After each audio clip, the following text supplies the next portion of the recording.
Yuk jadi bagian dari dakwah kami. Dukung operasional dakwah dan sosial kami, raih pahala amal jariah yang terus mengalir sampai hari kiamat. Assalamualaikum warahmatullahi wabarakatuh.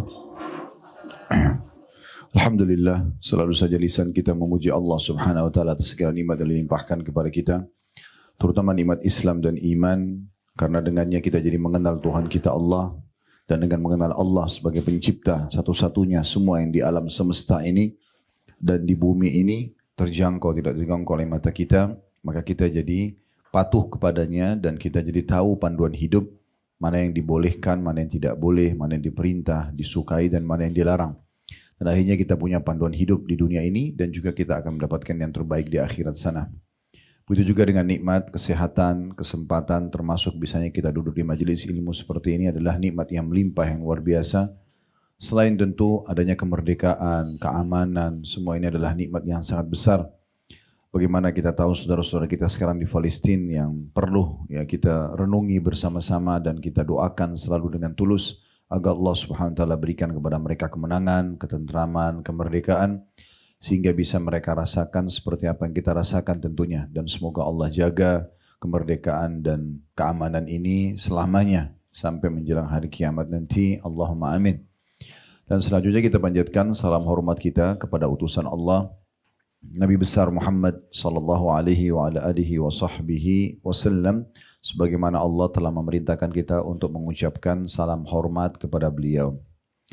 Baik, kita sudah membahas awal pembukaan buku kita ini 31 tuntunan hidup berkah dan panjang umur ala Nabi sallallahu alaihi wasallam yang ditulis oleh Amir bin Muhammad Al-Mudhari. Kita sudah bahas mengapa Allah bersumpah demi masa, dan juga kita sudah membahas ya, satu subjudul yang lain, apakah umur benar-benar bisa bertambah atau tidak. Saya mengingatkan kembali sebelum kita masuk ke bahasan lanjutannya, kalau waktu ini memang sangat mahal Bapak Ibu sekalian, waktu ini sangat mahal. Allah Subhanahu wa taala memberikan kita selama hidup di dunia ini ada batas waktu. Tidak ada orang yang hidup abadi. Kita sehat atau kita sakit, kita muda atau tua, kaya ataupun miskin, di saat ajal datang kita semua pasti akan meninggal dunia. Dan di saat itulah kita baru menyadari betapa besarnya ya, nilai daripada waktu yang mungkin selama ini cukup banyak yang kita sia-siakan. Nabi SAW mengatakan dalam hadis yang sahih, ni'matani maghbunun katsirun minan nas. Dua nikmat yang banyak sekali dilalaikan dan dilupakan oleh orang-orang. As-sihhatu wal faraq. Yang pertama itu kesehatan. Kalau Allah berikan kita kesehatan itu digunakan untuk ketaatan kepadanya, bukan hal-hal yang lain. Jadi kemaksiatan, pelanggaran tidak boleh dilakukan.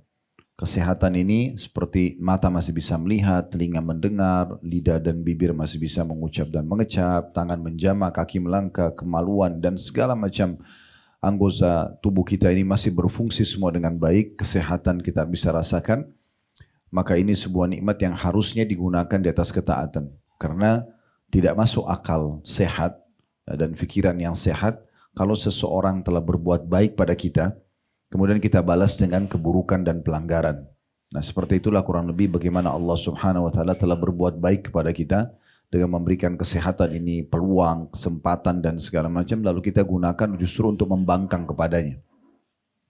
Maka ini harus kita maksimalkan dan bukan digunakan justru untuk ya, maksiat. Begitu juga kata Nabi SAW yang kedua selain kesehatan adalah waktu yang lowong. Jadi waktu lowong itu jangan disia-siakan.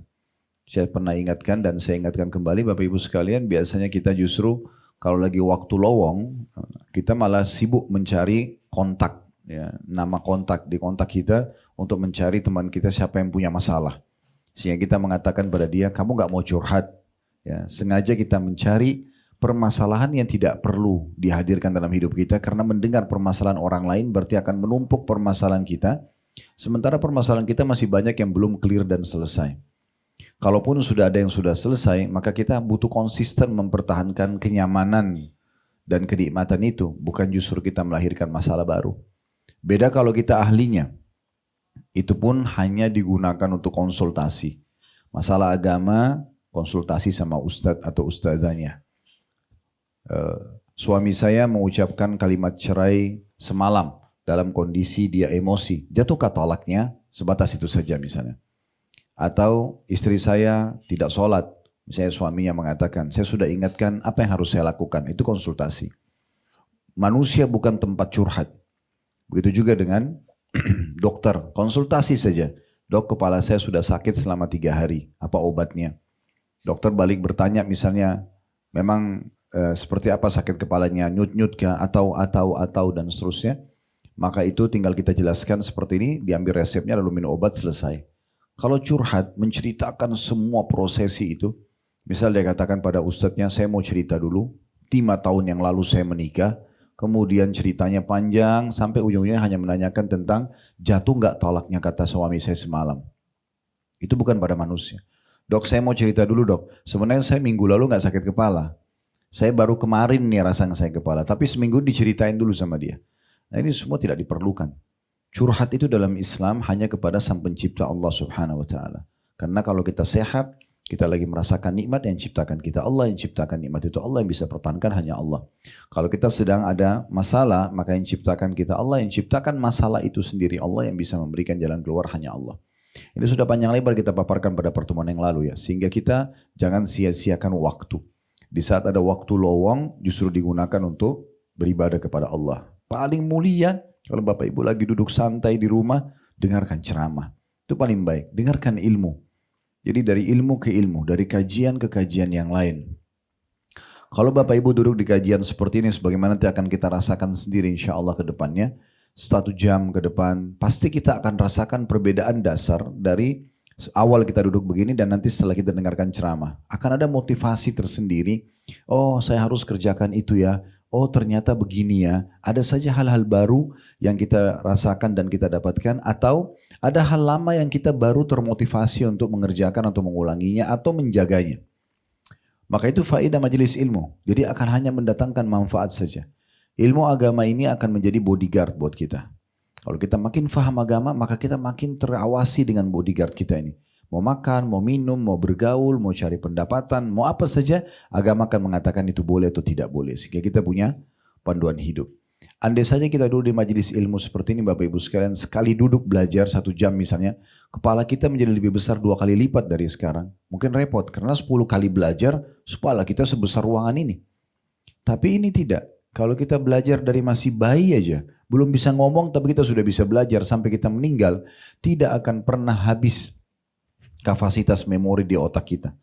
Ya, para ilmuwan mengadakan penelitian di otak kita ini ada bagian urat saraf seperti memori kalau di handphone, itu bisa menampung semua buku yang pernah ditulis oleh manusia.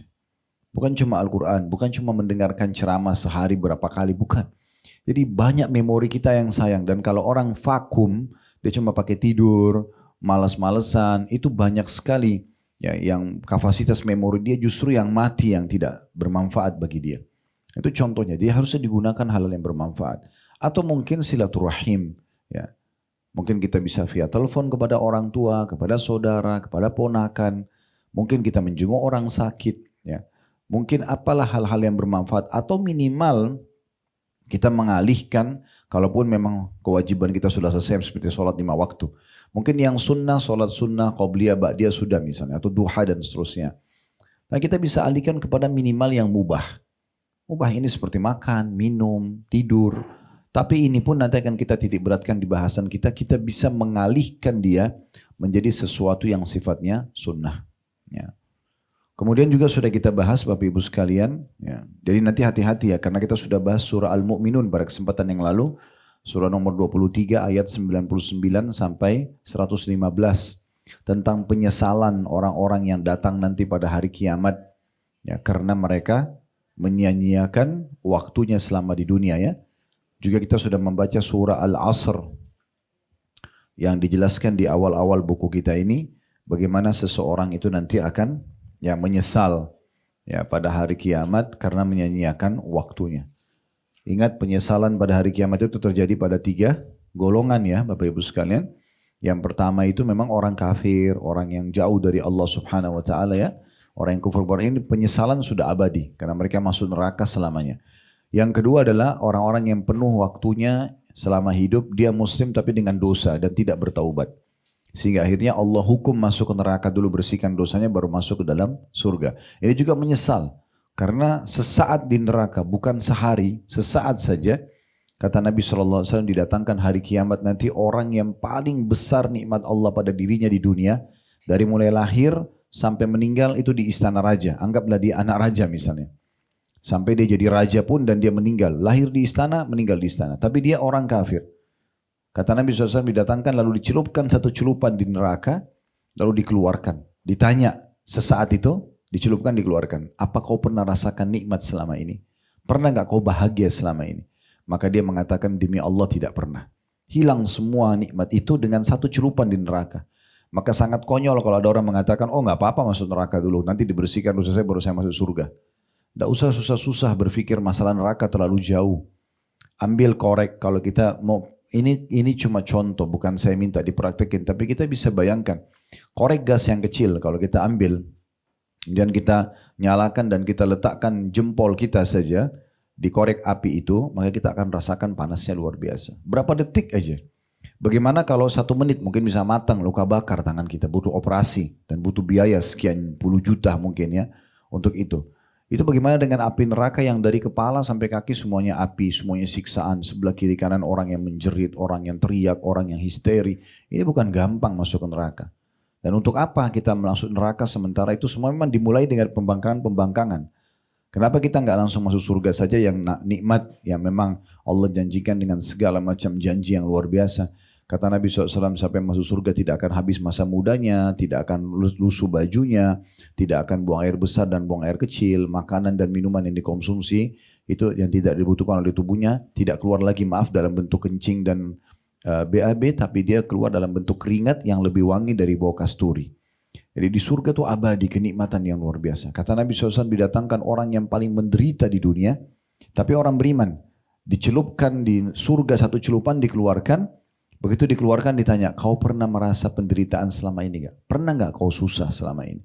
Jawaban dia gak pernah sama sekali. Demi Allah tidak pernah. Hilang semua kesusahan di dunia hanya dengan satu celupan di surga. Dan ini didapatkan dengan ketaatan kepada Allah Subhanahu wa ta'ala. Jadi orang yang menyesal yang pertama adalah orang kafir. Yang menyesal kedua orang banyak melakukan pelanggaran agama dari dosa ke dosa. Kemudian dia tidak sempat taubat karena masuk neraka dulu. Dan penyesalan yang ketiga adalah orang-orang yang sudah masuk ke dalam surga. Tapi dia dulu di dunia menyia-nyiakan banyak kesempatan untuk ibadah. Nah itu. Jadi masuk surga pun dia menyesal nanti Bapak Ibu sekalian. Kenapa dulu coba saya sholat duha, saya dapat derajat yang itu loh. Tapi udah gak bisa diperbaikin. Dulu orang miskin yang minta sama saya itu kalau saya kasih, saya dapat yang ini loh. Dulu kalau saya hadir majelis yang ilmu yang sana, maka saya dapat derajat ini loh. Jadi banyak derajat yang tadinya depan kita bisa dapatkan hanya dengan ibadah yang sederhana. Dulu di majelis ilmu seperti ini, bantu beberapa detik sih kita keluarin uang kasih orang susah misalnya. Atau kita silaturahim keluarga, cuma sekedar menanyakan walaupun via WA ke orang tua kita, ke kakak kita, ke tante kita, ke paman misalnya. Ponakan dan seterusnya, ya jenguk orang sakit berapa detik sebenarnya, berapa menit kita gunakan dan seterusnya. Ternyata itu semua bisa membawa ke derajat-derajat yang tinggi yang kita sia-siakan. Sampai kata Nabi SAW, saking mudahnya Bapak Ibu dapat derajat-derajat tinggi di surga, kata Nabi SAW, sungguhnya Allah berfirman kepadaku, hai Muhammad, apakah engkau tahu apa yang sedang dibicarakan oleh para malaikat di langit sana? Kata Nabi SAW, iya.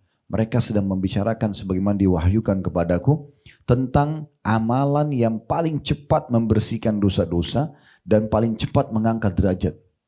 Yaitu disebutkanlah berwuduk di waktu-waktu yang tidak disukai. Kayak misalnya Bapak Ibu lagi wuduk, batal nih. Kan bagusnya wuduk lagi, nggak tunggu waktu sholat. Jadi selalu dalam keadaan suci. Nah itu kan waktu tidak disukai. Itu justru yang paling cepat membersihkan dosa dan paling cepat meninggi derajat, mengangkat derajat di surga. Dan juga berjalan kaki menuju ke masjid. Ya, berjalan kaki menuju ke masjid itu banyak sekali pahalanya gitu. Mungkin kalau ibu-ibu di rumah jalan kaki menuju ke tempat sholatnya, musolahnya, karena perempuan lebih afdal sholat di rumah. Maka itu yang paling cepat. Ini contoh amal-amal yang sederhana yang bisa dikerjakan. Nanti kita nyesal hari kiamat. Coba dulu ya saya sebelum tidur selalu wudu. Ya gitu. Padahal sebenarnya tidak ada yang menghalangi kita untuk wudu sebelum tidur kan. Cuma rasa malas saja. Tapi itu aja sudah buat kita menyesal nanti Bapak Ibu sekalian. Apalagi amalan-amalan yang besar yang sengaja ditinggalkan. Oleh karena itu hati-hati ya. Juga kita sudah singgung Bapak Ibu sekalian tentang masalah apakah umur itu benar akan bertambah. Ini sudah kita jelaskan, ada perkataan yang menarik dari tentu khilaf di antara ulama ya. Itu sudah kita baca di halaman yang lalu ya, pertemuan kita yang lalu. Di halaman 23 sampai 24 ya. Yang khilaf di antara ulama, apakah hadis Nabi SAW siapa yang ingin dipanjangkan umurnya, diluaskan rezekinya, maka dia sebaiknya silaturahim. Apakah orang kalau silaturahim kayak ziarah ke ibunya, bapaknya, ke saudaranya, ke keluarganya, misalnya dia silaturahim, apakah itu betul memanjangkan umur? Tadinya ditakdirkan dia 60 jadi 70 umurnya misalnya, atau apa makna yang lain? Nah, ada ulama yang mengatakan memang umurnya akan bertambah. Ada juga pendapat, dan ini yang kami lebih cenderung adalah yang dimaksud keberkahannya. Keberkahan umur. Jadi kalau sudah ditentukan di lauhil mahfudz sana umur kita 60 tahun, ya 60 tahun kita akan meninggal. Tapi kalau kita temukan ada si A sama si B, dua-duanya 60 tahun umurnya, tapi si A suka silaturahim, selalu berhubungan dengan kerabat-kerabat yang punya hubungan kerabat dengan mereka, dan si B tidak pernah, kita akan temukan dua-duanya umur 60 tahun, tapi si A ini banyak sekali Allah berikan keberkahan semasa hidupnya untuk beramal soleh. Jadi dia sudah banyak bangun masjid, dia sudah banyak punya anak bina, anak asuhan, anak yatim, dia sudah banyak kebaikan yang dia lakukan yang Allah berikan taufik karena silaturahimnya. Nah, berarti yang bertambah adalah keberkahan umurnya. Itu yang dimaksudkan dalam pendapat yang juga sudah kita singgung pada kesempatan yang lalu. Nah, sekarang ini Bapak Ibu sekalian kita akan masuk ke amalan-amalan yang dapat memanjangkan umur, menambah kebajikan dan meninggikan derajat. Nah, amalan yang pertama yang akan kita bahas ada di halaman 27. Nah, ini kesempatan kita sekarang akan membahas ini supaya kita maksimalkan waktu kita selama di dunia ini dengan hal-hal yang bermanfaat. Seorang muslim dan muslimah wajib hukumnya, bukan pilihan. Berpikir dari amal baik ke amal baik apa lagi, gitu loh. Dari amal soleh ke amal soleh apa.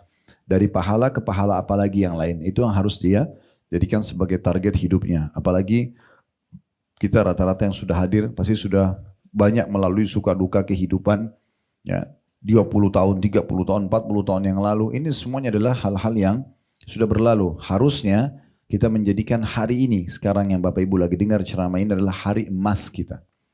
Saya bahkan pernah buat ceramah khusus judulnya inilah, wahai muslim inilah hari emasmu. Saya sedang menyinggung hari yang kita sedang Allah kasih umur. Kayak sekarang hari ini Bapak Ibu dikasih umur ini hari emas kita ini. Karena umur kita yang sebenarnya adalah umur yang sudah berlalu. Misal ada di antara kita yang hadir di sini umurnya 30 tahun atau 40 tahun atau 50 tahun. Itulah umur kita yang sebenarnya. Karena sudah kita nikmati. Umur kedepannya kita tidak tahu. Kebanyakan manusia mengkhayal umur yang akan datang. Padahal umurnya belum tentu. Mungkin 1 detik lagi, 1 menit lagi, sehari lagi, setahun lagi dia akan meninggal dunia. Kita tidak pernah tahu kapan. Jadi sebenarnya umur kita yang sudah berlalu. Kedepannya kita tidak tahu nih berapa lama lagi kita hidup. Mungkin kita sudah hidup sekarang 45 tahun atau 40 tahun.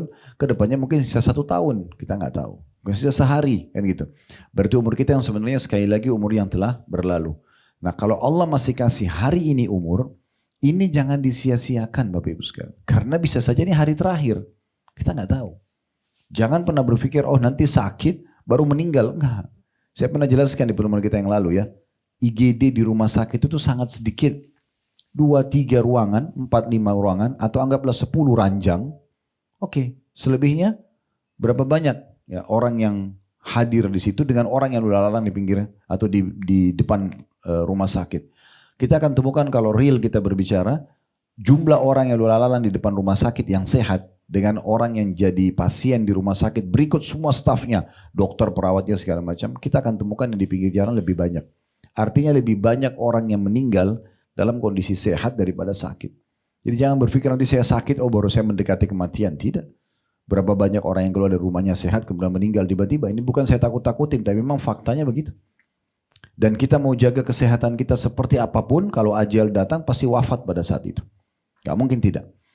Nah, mumpung hari ini Allah masih kasih, hari ini adalah hari emas kalau saya melihatnya, karena dengan hari ini Kita kalau masa-masa lalu dulu penuh dengan amal soleh, kita masih bisa menambah lagi hari ini amal soleh.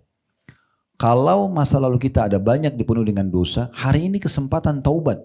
Membersihkan kesalahan yang lalu supaya kita tidak dihisap oleh Allah subhanahu wa ta'ala. Ada seseorang bertemu dengan Hasan Basri, seorang ulama besar, ulama di zaman dulu, zaman tabi, namanya Hasan Basri. Beliau pernah bertemu dengan seseorang yang kebetulan orang itu umurnya sudah 60 tahun. Kata Hasan Basri, berapa umur kamu? Dia katakan 60 tahun. Kata Hasan Basri, kalau begitu sudah 60 tahun kau sedang menuju ke Tuhanmu. Dan sebentar lagi kau akan sampai. Maka orang itu bilang, inna lillahi wa inna ilaihi raji'un. Kami milik Allah, kami akan kembali kepada Allah. Hasan Basri balik tanya, kamu tahu apa yang kau ucapkan itu? Orang itu mengatakan, iya. Lalu Hasan Basri mengatakan, kau sedang mengatakan, kami milik Allah dan kami akan kembali kepada Allah. Orang yang tahu dia akan kembali ke Tuhannya harus menyadari dan wajib menyadari kalau dia akan ditanya semuanya. Tentang nikmat, tentang waktu, kesempatan dan segala macam akan ditanya. Maka orang itu mengatakan, lalu apa solusinya? Kata Hasan Basri, solusinya adalah kamu memperbaiki ke depan. Hari ini sampai ke depan kau perbaikin sekarang.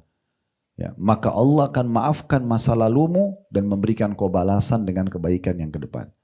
Tapi kalau kau masih berbuat dosa lagi sekarang, di umur ini terutama, maka Allah akan menghukum kau masa lalumu dengan masa akan datang. Jadi orang harus jeli Bapak Ibu sekalian untuk memikirkan bagaimana menyelamatkan dirinya.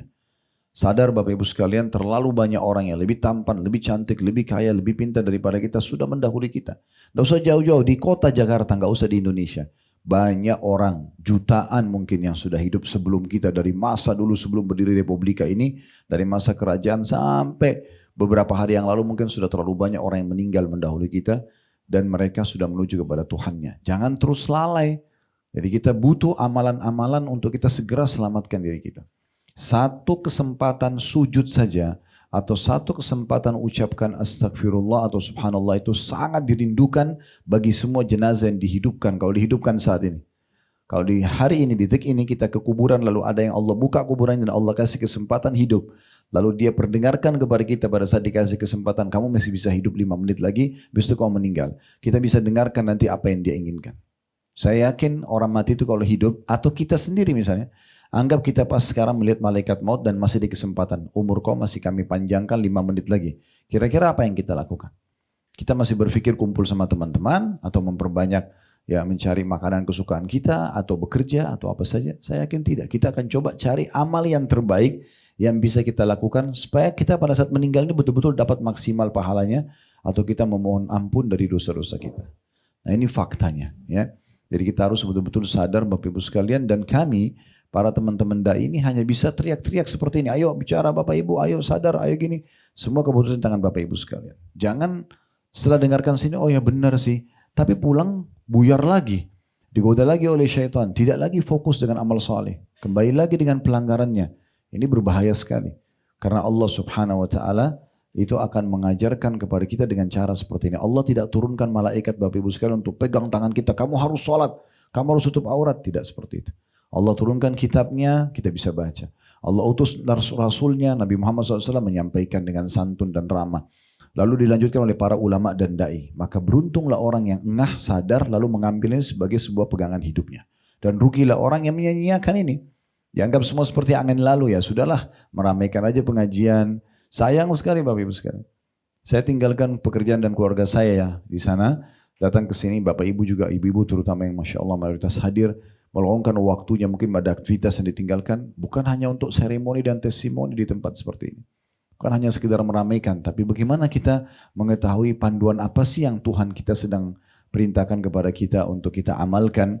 Ya, dan kita tidak sia-siakan waktu kita selama di dunia. Saya ingatkan kembali sebuah riwayat yang pernah saya sampaikan juga yang lalu ya. Tapi ini perlu selalu direnungi. Ada 3 orang masuk Islam di masa Nabi SAW dari satu suku. Tapi 3 orang ini gak disebutin namanya. Waktu masuk Islam, mereka semua diambil alih oleh Talha bin Ubaidillah radhiyallahu anhu. Talha ini salah satu sahabat dari 10 orang yang dijamin masuk surga. Beliau mengajak 3 orang ini untuk tinggal di rumahnya, si mu'allaf ini. Lalu Talha cerita, berjalan waktu, salah satu dari 3 orang ini ikut berperang, berjihad. Ya kayak kasus teman-teman sekarang di Gaza mereka berperang. Terus terbunuh mati syahid. Waktu yang berlanjut lagi, ada orang yang kedua dari 3 orang ini ikut berperang juga mati syahid juga. Lalu kemudian tidak lama beberapa hari lewat waktu, yang ketiga ini meninggal tapi di atas ranjang. Cuma beda hari. Dia tidak mati syahid. Talha bin Ubaidillah radhiyallahu anhu melihat dalam mimpi, yang paling bagus dan tinggi derajatnya di sisi Allah adalah orang yang paling terakhir meninggal. Yang meninggal di atas ranjang, bukan mati syahid. Lalu orang yang mati syahid nomor 2, lalu orang yang mati syahid yang pertama. Talha bin Ubaidillah penasaran, karena selama ini di benak beliau, orang yang mati syahid ini pahalanya besar sekali. Kok bisa orang yang mati di atas ranjang lebih depan di surga gitu? Saya lebih bagus fasilitasnya.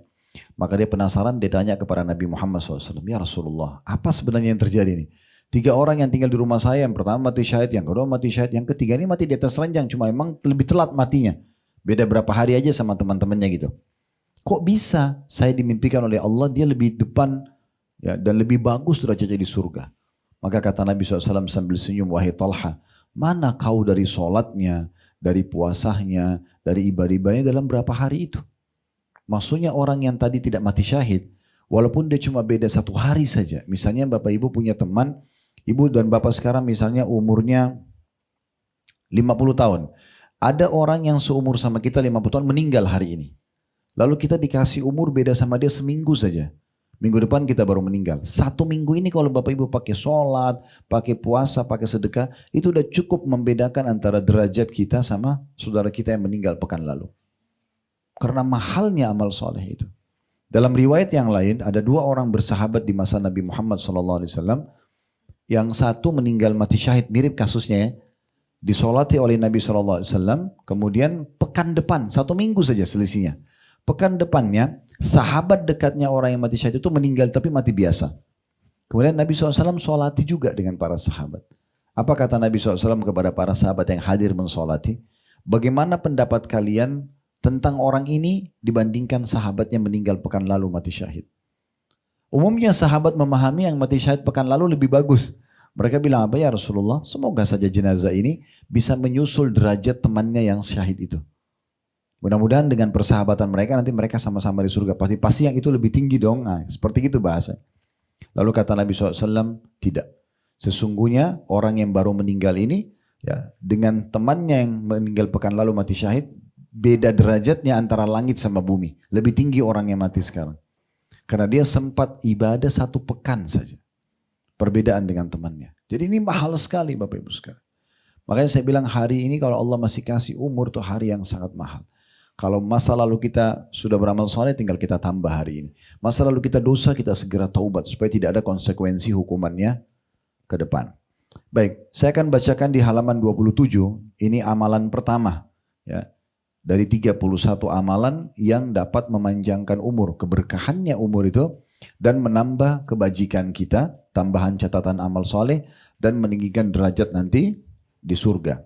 Kata beliau penulis, wahai saudaraku tercinta, marilah kita membiasakan amalan-amalan dan melaksanakan pesan-pesan dari Allah Subhanahu wa taala dan Rasulnya sallallahu alaihi wasallam yang dapat memperpanjang umur dan menambah kebajikan, yaitu sebagai berikut.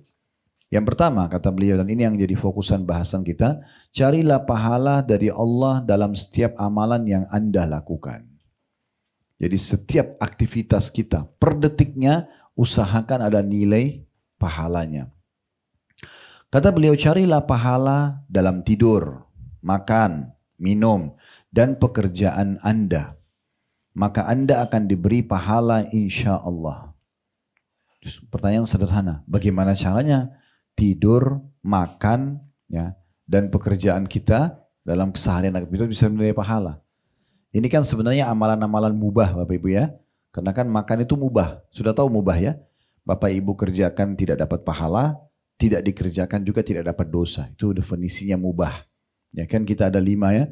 Ada wajib, seperti sholat 5 waktu, puasa Ramadan. Itu kalau dikerjakan dapat pahala, ditinggalkan dapat dosa. Itu wajib. Ada yang haram. Ya.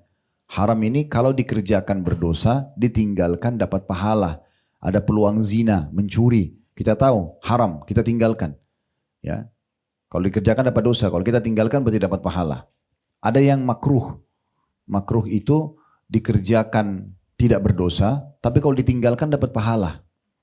Seperti contohnya kan makruh orang Islam itu minum berdiri. Ya. Kalau minum dan makan anjurannya duduk, kan itu. Kalau berdiri nggak berdosa, tapi makruh. Apa maksudnya makruh? Kalau Bapak Ibu kerjakan tidak berdosa, tapi kalau tidak dikerjakan dulu justru dapat pahala. Makan duduk, berdiri, duduk itu jadi pahala gitu ya. Nah kemudian ada yang, tadi yang kita lupakan sunnah ya.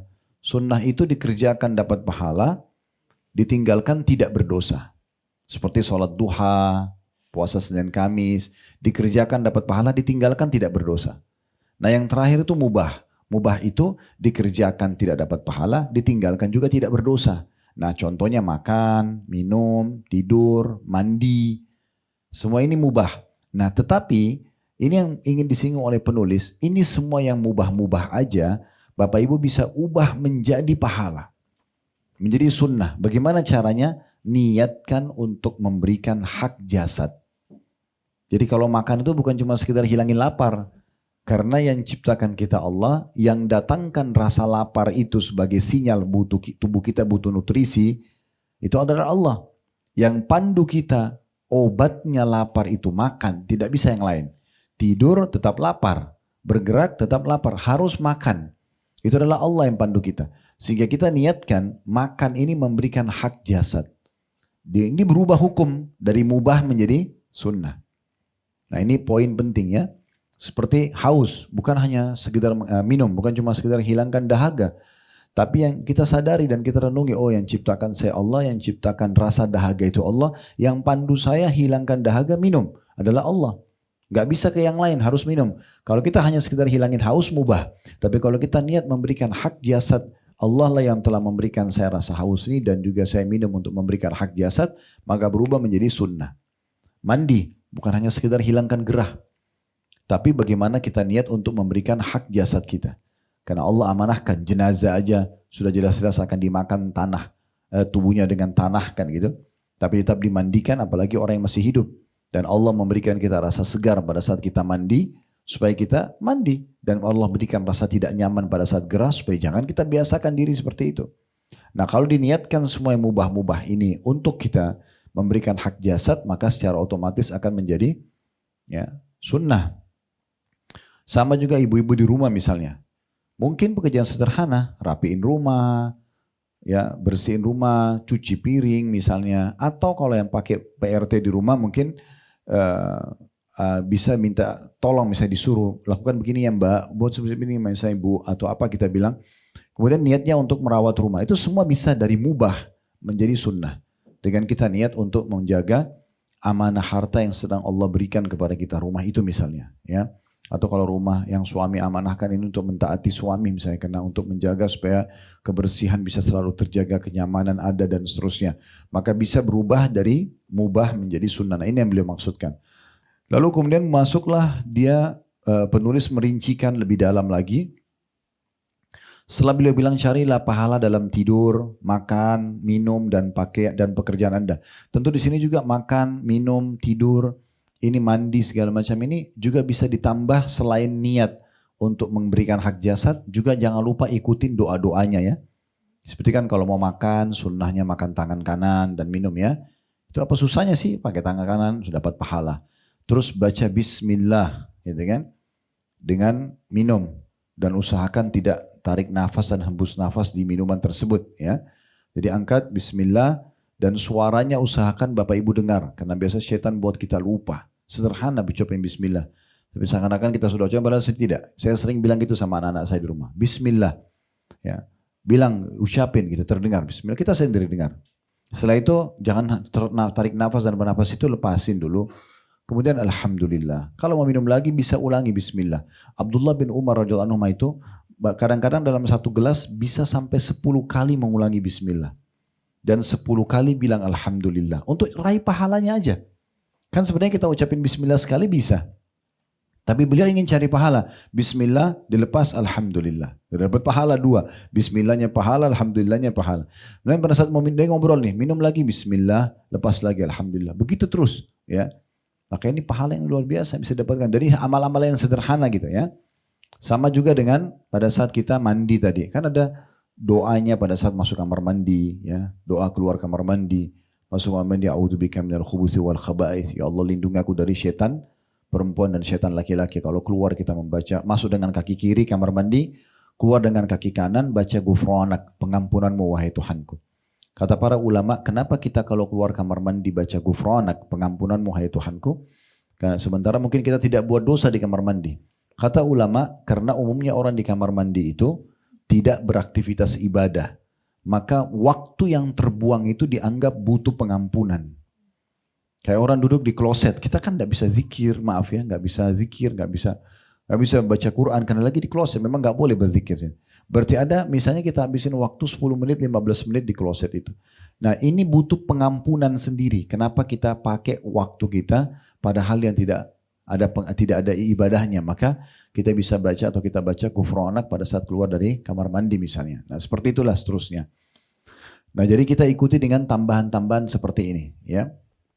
Kata beliau, ya, nanti akan diberi pahala insya Allah. Ya. Nafkah yang diberikan kepada istri dan anak-anak yang diniatkan untuk mencari pahala akan diberi pahala juga. Nabi SAW ya, bersabda kepada Sa'ad ibnu Abi Waqqas radhiyallahu anhu, innaka lan tunfiqu nafaqatan tabtaghi biha wajhallahi illa ujirta 'alaiha hatta ma tada'uhu fi imra'atik. Tidaklah engkau menafkahkan satu nafkah karena mengharapkan wajah Allah kecuali engkau diberi pahala hingga makanan yang engkau suapkan di mulut istrimu. Hadis ini diriwayatkan oleh Bukhari. Jadi dari sini kita bisa lihat misalnya kalau Bapak Ibu mau memberikan sesuatu kepada orang lain, suami kepada istrinya atau kepada anak-anaknya, atau istri memberikan pada suaminya ataupun kepada anak-anaknya. Ya, karena istri pun boleh memberikan pada suami di saat dia punya kelebihan. Kalau laki-laki ke istrinya itu hukumnya wajib. Kalau istri ke suaminya hukumnya sunnah. Dan itu. Kalau laki-laki punya kewajiban, nafkah dasar ada 5, makanan, minuman, pakaian, tempat tinggal dan transportasi semampu suami. Ya, semampu suami. Tapi yang paling dasar tuh makanan, minuman dan pakaian, gitu kan? Ditambah kalau dilengkapi dengan transportasi dan juga tempat tinggal. Nah di sini Bapak Ibu sekalian dia punya kewajiban, tapi yang sifatnya sesuai dengan kemampuan dia. Nah ini kalau dia niatkan untuk menjalankan perintah agama, mencari wajah Allah, maksudnya mencari pahala, maka ada pahalanya. Kalau seorang istri, ini pernah terjadi, tapi ini hukumnya sunnah kalau perempuan. Misalnya ibu punya kelebihan rezeki, boleh nggak seorang istri memberikan pada suaminya?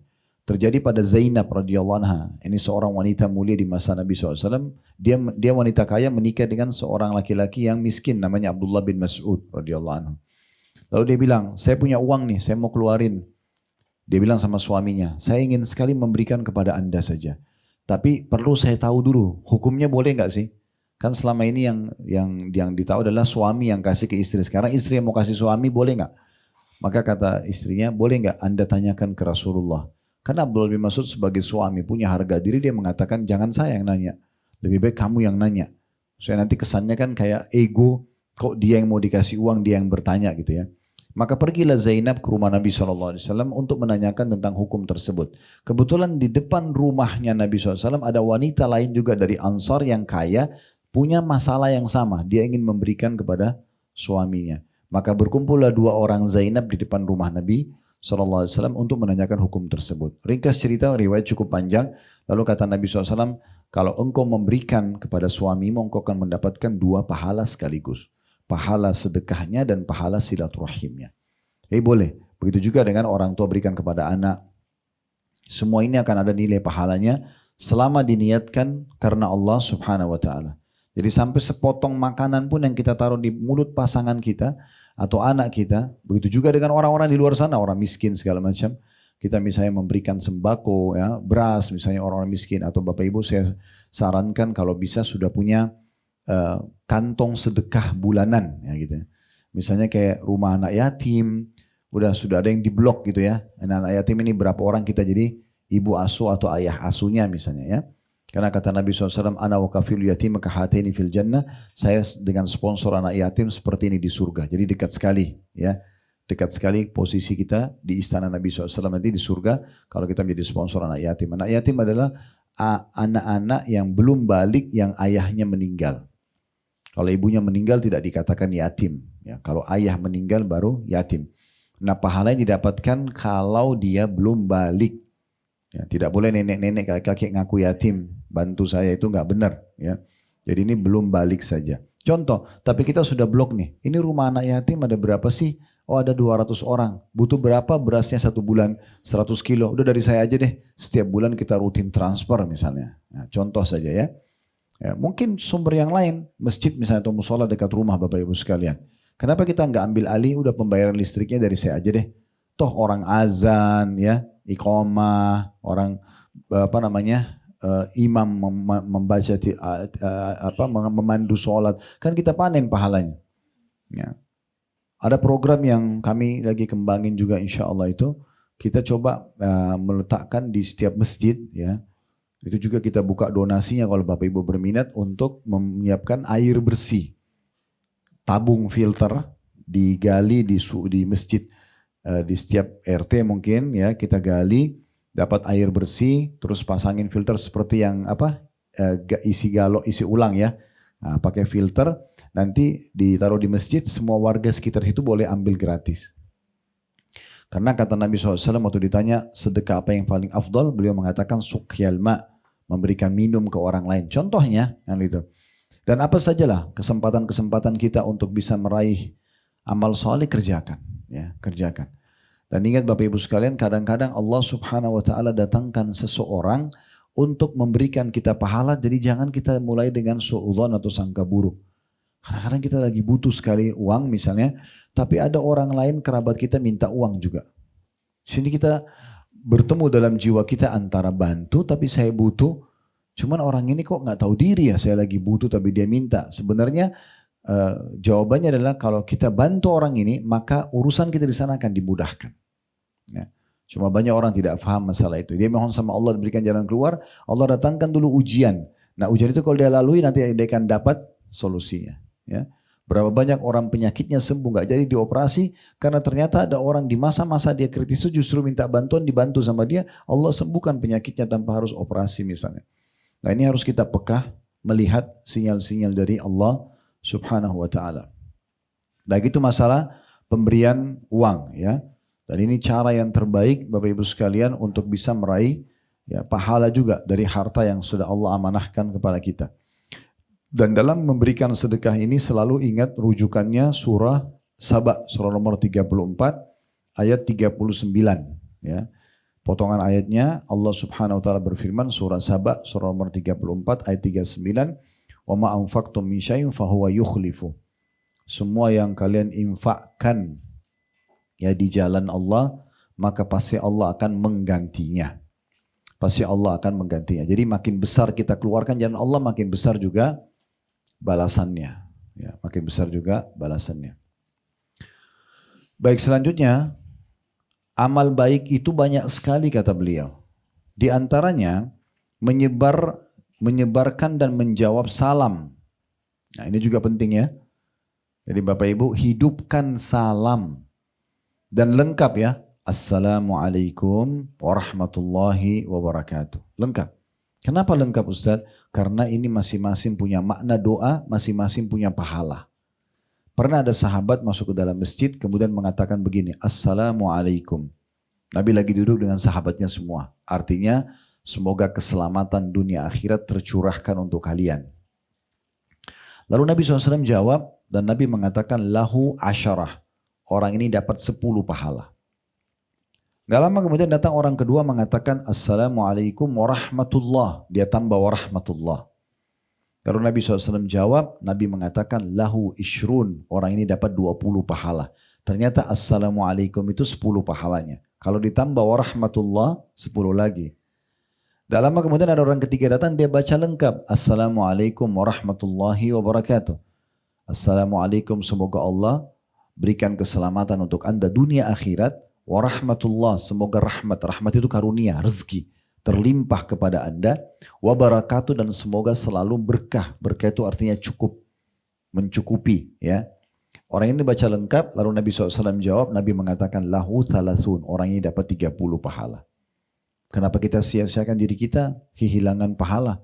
Abdullah bin Umar radhiyallahu anhuma itu kalau sudah selesai sholat duha, dia sudah sholat malam, sudah sholat subuh berjamaah di masjid, sudah zikir pagi, sudah sholat duha, ada waktu lowong dari duha menuju ke duhur, beliau lagi tidak ada aktivitas, beliau khusus keluar dari rumahnya, ke ujung jalan kembali lagi hanya untuk ucapin salam.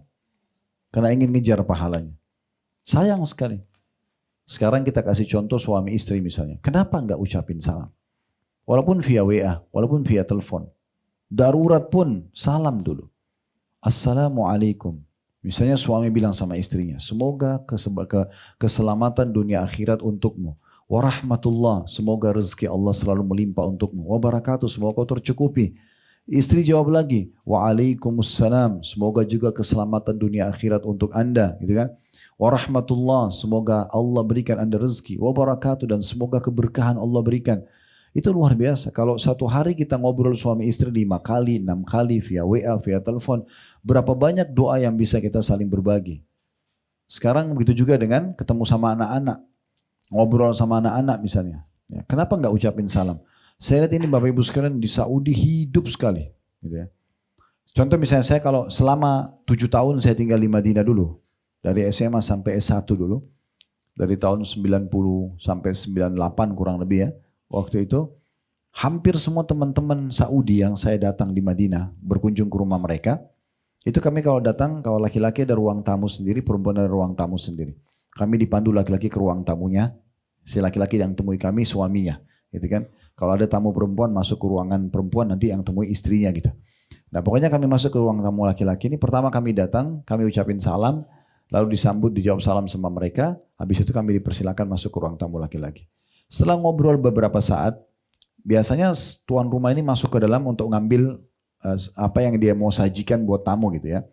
Dia masuk ke dalam dengan berbagai macam metode mereka lakukan. Biasa istrinya ketuk pintu, suaminya berdiri ngambil makanan. Biasa juga ada yang taruh bel. Dia tekan kayak ada lampu atau bel nyala, itu berarti istrinya sudah siapin makanan tinggal diambil. Istrinya sudah siapin, suaminya ke dalam ambil. Yang unik pada saat suaminya itu kembali ke ruangan kami, masuk di ruangan tadi sudah ngobrol nih. Pasti salam. Padahal cuma keluar doang ngambil makanan di dalam, masuk lagi. Assalamualaikum warahmatullahi wabarakatuh. Sambil taruh makanannya. Jadi pisah dikit aja, salam. Begitu terus. Di Saudi itu tidak asing kita kalau naik lift. Bapak Ibu lagi di lift. Ada orang baru masuk, pasti dia salam. Di rumah sakit kah, di mall kah, itu biasa aja gitu. Di bus, kita lagi di bus nih, angkutan umum, ada orang naik, pasti dia salam. Assalamualaikum warahmatullahi wabarakatuh. Dia walaupun tidak kenal. Ya. Di pesawat itu kalau kita di Saudi Airlines udah biasa itu. Diucapin salam, disambut dengan salam itu udah biasa sekali. Pramugaranya sambut misalnya. Jadi memang itu hidup sekali gitu. Nah ini yang sayang sekali kita masih belum terlalu hidupkan di tempat kita ya. Saya pernah naik ke salah satu lift di satu mall. Kebetulan tempat sholatnya di lantai atas sekali. Begitu saya naik, orang-orang semua pada mau ke atas gitu. Atau saya naik, saya ucapin salam di lift itu. Assalamualaikum. Orang semua pada lihat muka saya bingung. Kayak nggak kenal kok ucapin salam gitu ya. Seakan-akan salam itu hanya untuk orang yang dikenal. Padahal perhatikan sabda Nabi SAW dalam hadis riwayat Muslim. Waktu ditanya kepada beliau, ayyul islamin khair. Amalan apa dalam Islam yang paling besar pahalanya? Setelah yang wajib-wajib. Maka kata Nabi SAW, tut'imut ta'am. Engkau memberikan makan orang lain. Traktir orang, bayarin. Itu pahalanya besar. Wa tusallimu ala man ta'rif wa man lam ta'rif, dan engkau memberikan salam kepada orang yang kau kenal dan kau tidak kenal. Jadi tidak kenal pun kita ucapin salam. Ya. Maka dapat pahala. Kalau ada yang bertanya bagaimana dengan orang non muslim, Ustaz, kita tidak boleh memulai salam sama mereka. Tapi kalau mereka salam kita jawab wa'alaikum. Tidak lengkap tapi kita jawab wa'alaikum. Begitu yang Nabi SAW jawab kepada orang-orang Yahudi yang mengucapkan salam kepada beliau. Tapi salam ini perlu dihidupkan ya. Tulisan atau lisan. Sayang pahalanya itu. Kemudian beliau mengatakan mendoakan orang yang bersin dengan mengucapkan yarhamkumullah atau semoga Allah SWT mengasihi kamu. Jadi sunnahnya itu kalau kita bersin kita mengatakan alhamdulillah ya. Karena Allah mengeluarkan cairan-cairan yang ada di sekitar kepala kita ini yang mungkin akan menjadi masalah buat kita kalau tidak keluar. Makanya orang tidak ada yang bisa menampung bersinnya ya, karena kuatnya bersin itu otomatis dari Sang Pencipta Allah untuk mengeluarkan ya masalah atau penyakit mungkin ya. Kita keluarkan, makanya kita mengatakan alhamdulillah, segala puji bagi Allah yang telah mengeluarkan cairan ini gitu ya. Nah orang muslim disunnahkan kalau mendengar saudaranya bersin dan bilang alhamdulillah, dia doakan. Dia mengatakan yarhamkumullah. Semoga Allah merahmati anda. Maksudnya dengan bersyukur ini semoga Allah rahmati. Nah kita yang tadi didoakan itu yang kita bersin, alhamdulillah kita didoakan yarhamkumullah, kita jawab lagi yahdikumullah wa yuslih balakum. Semoga Allah berikan anda hidayah dan memperbaiki keadaan anda. Nah ini termasuk sunnah yang harusnya dihidupkan ya. Jadi bersinkan ini alami ya, selalu terjadi. Baik orang lagi sakit atau tidak, kadang-kadang karena ada debu pun ya. Kita bersin, anak-anak di rumah, pasangan selalu ingatkan. Bersin alhamdulillah. Nah, kita kalau dia lupa kita ingatkan. Kalau dia sudah ucapkan kita bilang yarhamkumullah. Baru kita lagi ajarkan orang yang tadi, anak kita misalnya kita bilang lagi, supaya dia mengucapkan kepada orang yang mendoakan yarhamkumullah, yahdikumullah wa yuslih balakum. Kemudian beliau mengatakan juga diantaranya adalah rendah hati atau tawadhu. Nah, rendah hati atau tawadhu. Jadi dalam Islam dianjurkan makin Allah berikan sempurna fisik kita, makin Allah berikan kelebihan ilmu, kelebihan harta, seperti pepatah kita mengatakan ya, makin berisi maka makin tunduk ya, seperti padi, jadilah seperti padi ya. Makin berisi dia makin tunduk. Jadi maksudnya orang itu kalau makin tinggi ilmunya, jabatannya, kedudukannya, kelebihan fisiknya, maka bukan makin sombong, tapi bagaimana dia tawadhu, merendah. Kata Nabi SAW, man tawadha lillah rafa'ahu Allah. Siapa yang merendah karena Allah, maka Allah akan tinggikan derajatnya ya. Bukan menghinakan diri, tapi kita tidak gunakan kelebihan yang Allah berikan ini untuk sombong. Kemudian juga memaafkan orang yang pernah menzaliminya. Nah ini cukup banyak peringatan dari Nabi SAW dan dari Allah Subhanahu Wa Taala. Bapak Ibu bisa buka surah Al-Imran, surah nomor 3, ayat 133 sampai 134 ya. Itu ada penyebutan tentang salah satu potongan ayat yang menyebutkan tentang memaafkan orang lain ya. Surah nomor 3 ayat 133 sampai 134 ya. Allah mengatakan, saya bacakan ya, Al-Imran surah nomor 3 ayat 133, wasari'u ila magfirati min rabbikum wa jannatin arduha as-samawati wa ardu iddat lil muttaqin. Dan bersegeralah kamu kepada ampunan dari Tuhanmu, maksudnya selama ada kesempatan belum meninggal segera bertaubat, dan kejarlah surga yang luasnya seluas langit dan bumi yang disediakan untuk orang-orang yang bertakwa. Makna bertakwa orang yang patuh. Ya, segera nanti pada saat meninggal supaya tidak nyesal masuk ke surga, maka segera bertaubat dari dosa-dosa dan segera menjadi orang yang bertakwa. Nah di antara ciri orang yang bertakwa 134-nya adalah alladzina yunfikuna fis sarra'i wad dharra'i wal qadimina al ghaidha wal 'afina 'anil nas wallahu yuhibbul muhsinin, yaitu orang-orang yang menafkahkan hartanya baik di waktu lapang maupun sempit, lagi kaya raya atau lagi susah tetap aja dia bersedekah, dan orang-orang yang menahan amarahnya. Dia bisa emosi, bisa lampiaskan, dia punya jabatan, dia punya kekuatan, dia benar, tapi dia justru mengontrol. Bahasa Arabnya kadhiminal ghaidh. Ini punya kedudukan sendiri nih ya. Di saat kita bisa lampiaskan, kita justru tidak melampiaskannya. Kemudian dan memaafkan kesalahan orang. Nah ini ciri orang yang bertakwa.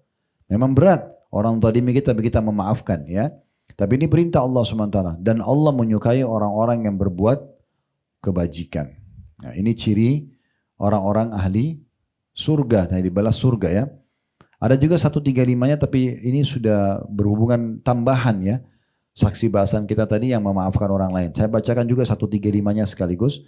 Walladzina idza fa'alu fahishatan aw zalamu anfusahum dzakarullaha fastaghfaru lidzunubihim wa may yaghfiru dzunuba innallaha wa lam yusirru ala ma fa'alu wa hum ya'lamun.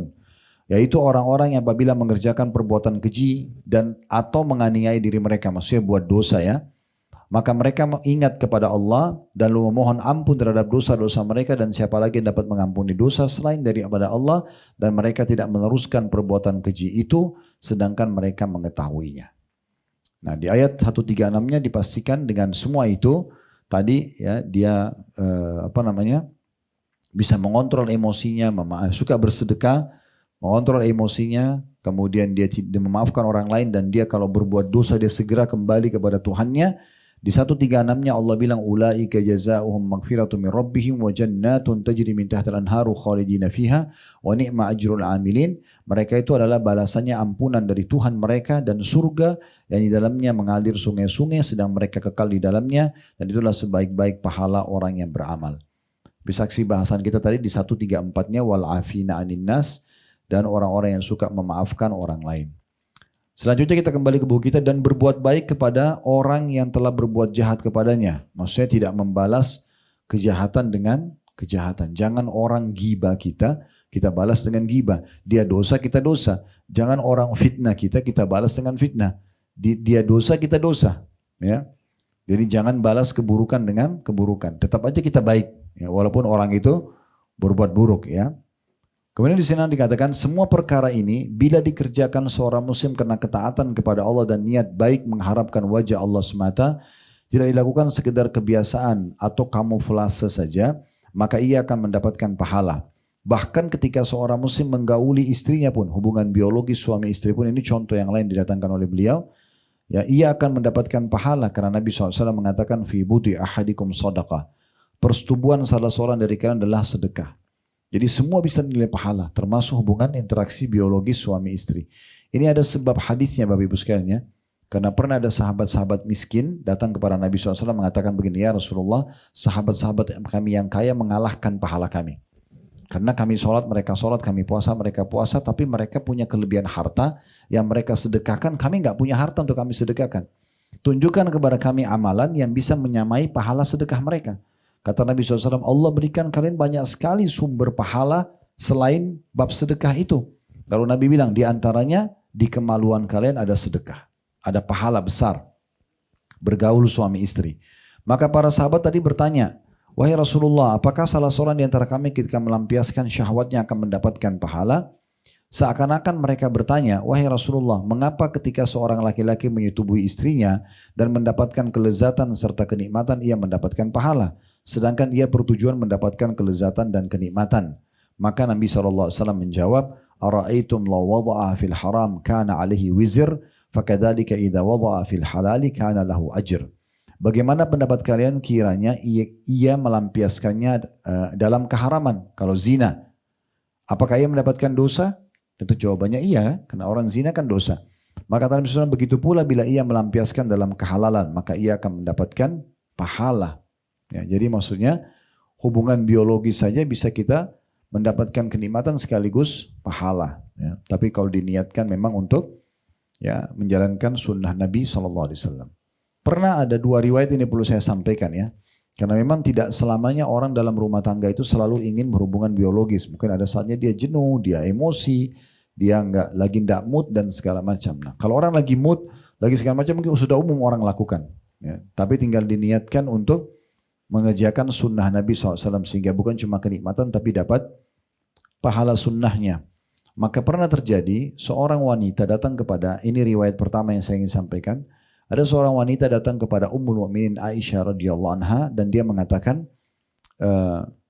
bagaimana kalau seandainya seseorang di antara kami lagi marah sama suaminya, lagi tidak mood, apakah dia tetap wajib melayani biologisnya?